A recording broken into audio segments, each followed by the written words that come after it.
শীতকাল মানে পিঠাপুলির উৎসব। আর এই পিঠার মধ্যে কিন্তু ভাপা পিঠা খেতে একটু বেশি ভালো লাগে। আর পিঠাগুলো যদি এরকম বাইরে থেকে নরম তুলতুলে একেবারে সফট হয়, আর ভিতরে যে নারকেলের পুরটা ওটা যদি খেজুরের গুড় দিয়ে তৈরি করা হয়, তাহলে কিন্তু সেই পিঠার টেস্ট বহুগুণ বেড়ে যায়। তো এই পিঠা রেসিপির জন্য আমি 1 কাপ নারকেল নিয়েছি আর 2টো এলাচ, সামান্য একটু নুন দিয়ে খুব ভালোভাবে নেড়ে চেড়ে নেব। আর গ্যাসের ফ্লেমটা মিডিয়ামে রেখে কাজটা করতে হবে। তারপর এতে দিয়ে দেবো 1 কাপের মতো খেজুরের গুড়। তবে গুড়টা আমি আগে থাকতে গরম করে ফুটিয়ে রেখেছিলাম। তো গুড়টা দিয়ে একটু নেড়ে চেড়ে নেব, যাতে নারকেলের পুরটা অনেকটা চিটচিটে মতো হয়ে যায় আর তাড়াতাড়ি সেদ্ধ হয়ে যায়। নেড়ে চেড়ে নেওয়ার পর এটা আমি নামিয়ে নেব। নামিয়ে নেওয়ার পর একটা প্যান বসিয়ে দিলাম, তাতে দিয়ে দিলাম 1 কাপ পানি, সামান্য একটু নুন, আর দিয়ে দেবো 1 চিমটির মতো ফুড কালার। তো খুব সামান্য ফুড কালার দিয়েছি, এটা অরেঞ্জ কালার, যেটা আমরা বিরিয়ানির ক্ষেত্রে ব্যবহার করি। তো এরপর এই কালারটা খুব ভালোভাবে নেড়ে চেড়ে পানির সঙ্গে মিশিয়ে নিতে হবে। আর মেশাতে মেশাতে যখন পানিটা ফুটতে শুরু করে দেবে, এতে দিয়ে দেবো চালের আটা। আমি 2 কাপের মতো দিয়েছি, একেবারে ভর্তি ভর্তি করে। চালের আটাটা দেওয়ার পর গ্যাসের ফ্লেমটা একদম লো করে দিতে হবে। লো ফ্লেমে এই আটাটা ঢেকে দেবো 2 মিনিটের জন্য। 2 মিনিট অপেক্ষা করব। তো 2 মিনিট পর ঢাকনাটা খুলে হাতের সাহায্যে খুব ভালোভাবে নেড়ে চেড়ে আটাটা মিশিয়ে নিতে হবে। আর আটাটা এইভাবে ঢেকে রাখলে কিন্তু ডোটা যে তৈরি হয় খুব সফট হয়, আটাটা খুব ভালোভাবে সেদ্ধ হয়ে যায়। এরপর এই আটাটা আমি একটা প্লেটে নিয়ে নেব। আর আটাটা কিন্তু গরম গরম মেখে নিতে হবে। খামিরের আটা গরম গরম মাখলে কিন্তু ডোটা খুব সফট হবে, একদম স্মুথ একটা ডো তৈরি হবে। তো এরপর এভাবে মাখতে মাখতে যখন হাতে গরম লাগবে, আমি একটা বাটিতে পানি নিয়েছি, ওই বাটিতে হাতটা ডুবিয়ে দেবো, আবারও মাখতে শুরু করব। আর এভাবে মাখতে মাখতে একটা সফট ডো তৈরি করে নেব। তো ডোটা আমার তৈরি হয়ে গেছে। এরপর এ থেকে অল্প অল্প লেচির মতো নেব আর গোল গোল বলের মতো তৈরি করব। এরপর এই বলের মাঝখানে একটা বুড়ো আঙুল দিয়ে গোল গোল করে ঘুরিয়ে একটা বাটির মতো শেপ দেব। তো গোল করে একটা বাটির মতো তৈরি করে নেব। আর এর মাঝখানে দিয়ে দেব নারকেলের পুর। তো নারকেলের পুর খুব বেশি দেব না, কারণ খুব বেশি দিলে কিন্তু মুখটা বন্ধ করা যাবে না, পরিমাণ মতো দিতে হবে। তো পরিমাণ মতো নারকেলের পুর দিয়ে মুখটা খুব ভালোভাবে বন্ধ করে দিতে হবে।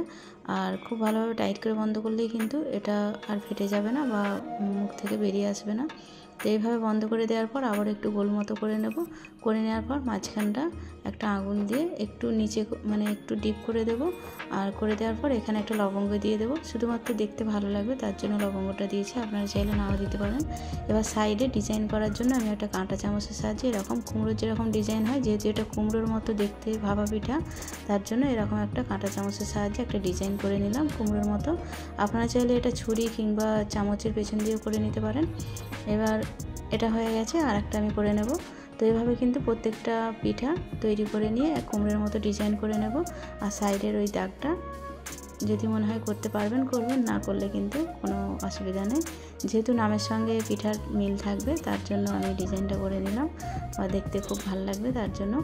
তো এইভাবে করতে করতে অনেকগুলো পিঠা কুমড়োর মতো হয়েছে, অনেকগুলো আবার একটু আপেল টাইপের হয়ে গেছে।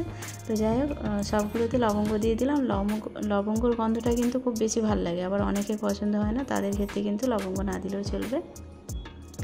এরপর একটা এরকম পেতে নিয়ে নিলাম, আর নিচেটা এরকম তেল দিয়ে একটু গ্রিস করে নিলাম। তেলটা খুব ভালোভাবে মাখিয়ে নিতে হবে, তাহলে কিন্তু পিঠাগুলো সেদ্ধ হওয়ার সময় জড়িয়ে যাবে না। তো এরকম তেল দিয়ে মাখিয়ে নিয়ে আমি একটা একটা করে পিঠা এর মধ্যে দিয়ে দেবো। যেহেতু স্টিমার ব্যবহার করছি না, ওটা নেই আর আমার প্রয়োজন পড়ে না, তার জন্য আমি এতেই করে নিই। আর এখন তো ভাপা পিঠা অনেক রকমভাবে সেদ্ধ করা যায়। তো এরকম একটা একটা করে দিয়ে দিলাম। দিয়ে দেওয়ার পর আমি পানি ফোটাতে দিয়েছি, আগে থাকতে পানিটা বসিয়ে দিয়েছি। পানিটা যখন ফুটতে শুরু করে দেবে, তারপরে এই পেঁথেটা পানি যে পাত্রটা আছে তার মুখে বসিয়ে দেবো। তো পানিটা ফুটতে শুরু করে দিয়েছে। এরপর এই পাত্রটা বসিয়ে দিলাম, পেঁথেটা বসিয়ে দিয়ে উপর থেকে একটা ঢাকনা ঢেকে দেবো। আর ঢাকনাটা ঢেকে দিয়ে গ্যাসের ফ্লেমটা লো করে দেবো, লোয়ের থেকে একটু বেশি রাখবো। আর 10 থেকে 12 মিনিট অপেক্ষা করব। তো 12 মিনিট হয়ে গেছে, ঢাকনাটা খুলে আমি এটা চেক করে নেব। একটা আঙুলের সাহায্যে এরকম হালকা একটু প্রেস করলে কিন্তু এগুলো রাবারের মতো ধেপে আসবে। তো রাবারের মতো লাগলেই কিন্তু পিঠাগুলো পারফেক্টভাবে সেদ্ধ হয়ে গেছে। এরপর গ্যাসের ফ্লেমটা অফ করে দিয়ে আমি এটা নামিয়ে নেব, একটা প্লেটে তুলে নেব নামিয়ে। তো এরপর এটা আমি নামিয়ে নিলাম। নামিয়ে নিয়ে আমি কী করবো, একটা প্লেটে নিয়ে নেব সার্ভ করার জন্য। তো প্রত্যেকটা পিঠাই কিন্তু খুব ভালোভাবে তৈরি হয়ে গেছে, আর গাটা কিন্তু খুবই একদম নরম তুলতুলে হয়েছে, যেহেতু ডোটা খুব ভালোভাবে তৈরি হয়েছিল। এরপর একটা ভেঙে আপনাদের সঙ্গে শেয়ার করছি। তো রেসিপিটা ভালো লাগলে একটা লাইক করে দেবেন। আর রেসিপিটা দেখার জন্য আপনাদের সবাইকে আবারও অনেক ধন্যবাদ। সবাই খুব ভালো থাকবেন আর আমার রেসিপি দেখতে থাকবেন।